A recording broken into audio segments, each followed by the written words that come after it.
The most important factor that you need to know is that you have to understand how money works.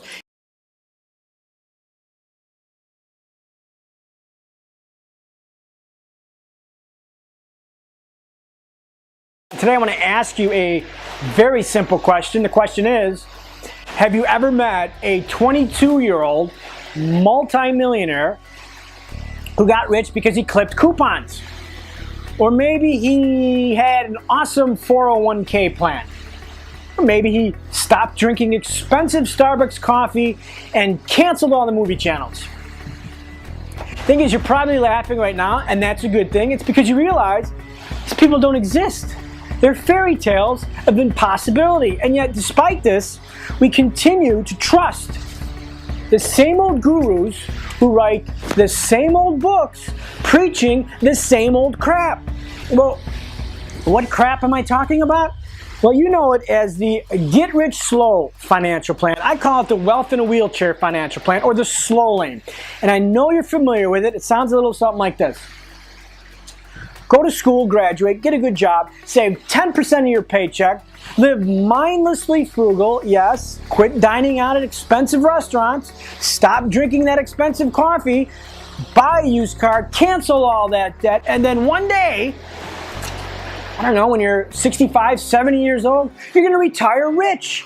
You're going to be the richest guy in the retirement home.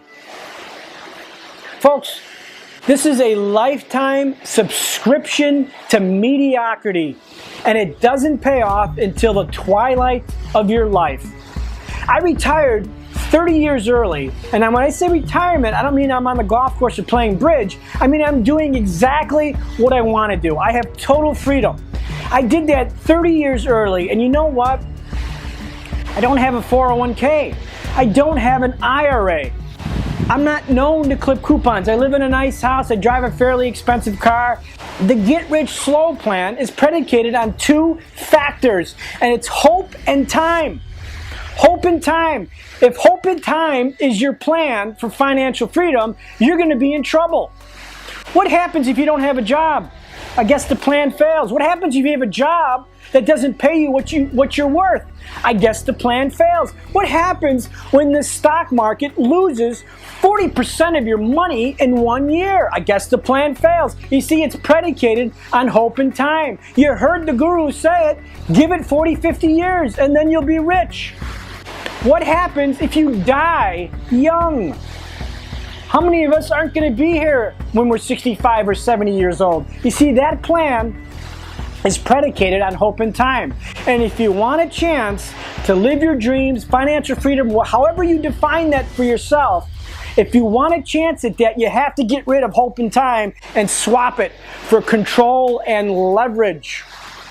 The most important factor that you need to know is that you have to understand how money works. And when I say that, I'm not talking about mathematics or finance. I'm talking about the fundamental reason why money is exchanged between parties. So, I'll give you an example. There's a quote in my book. I say, money is like a mischievous cat.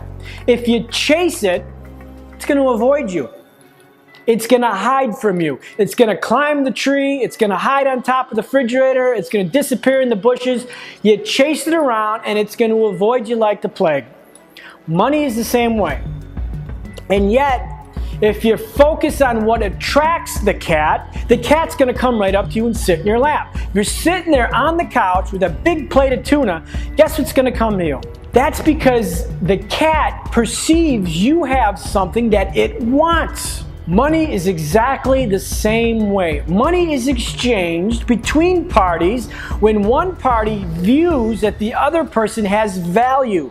They have something that they want, need, or desire. You see, the bottom line here is if you want to make money, you have to start creating value. Think about that. You have to start creating value. And yet, how many times have you ever heard someone say, wow, you know what? I'd like to create some value. You never hear that, do you? I've never heard it. I hear people saying, I want to make money. How do I make $10,000 a month? How do I make $100,000? I want to become a millionaire. They all talk about the money, but no one talks about creating value. You see, once you have value in your possession, the money will come your way. But people don't understand it. And the people that don't understand it are always broke because they're focusing on the wrong thing. Here's an example. Here's a $100 bill. What if I told you that my new business was selling $100 bills for 50 bucks? For 50 bucks, I will sell you this $100 bill. Would you take me up on that offer?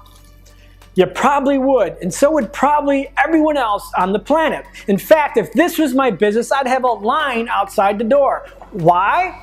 Because there's a clearly defined value proposition there. People perceive value. They're saying to themselves, gee, for 50 bucks, I get $100 worth of value.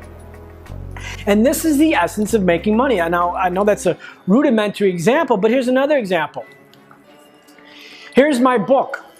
I've sold thousands of these books. I've created this on my own out of nothing. And yet, why have people bought this book? Why have they opened up their wallet and said, you know what, I'm going to give you 10 bucks for it or 15 or wherever they found it. It's because they perceive a value equation. They say, you know what, for 10 bucks, I'm going to get some value out of this book. I'm going to get some great ideas out of this book. It's going to help me. There's a value equation and that's clearly defined. And if you go on Amazon, look at some of the reviews, it will say, boy, I would have spent $100 on this book. This book was worth thousands to me. That is a clearly defined value proposition that compels people to open up their wallet and give you money. So that is the essence of making money.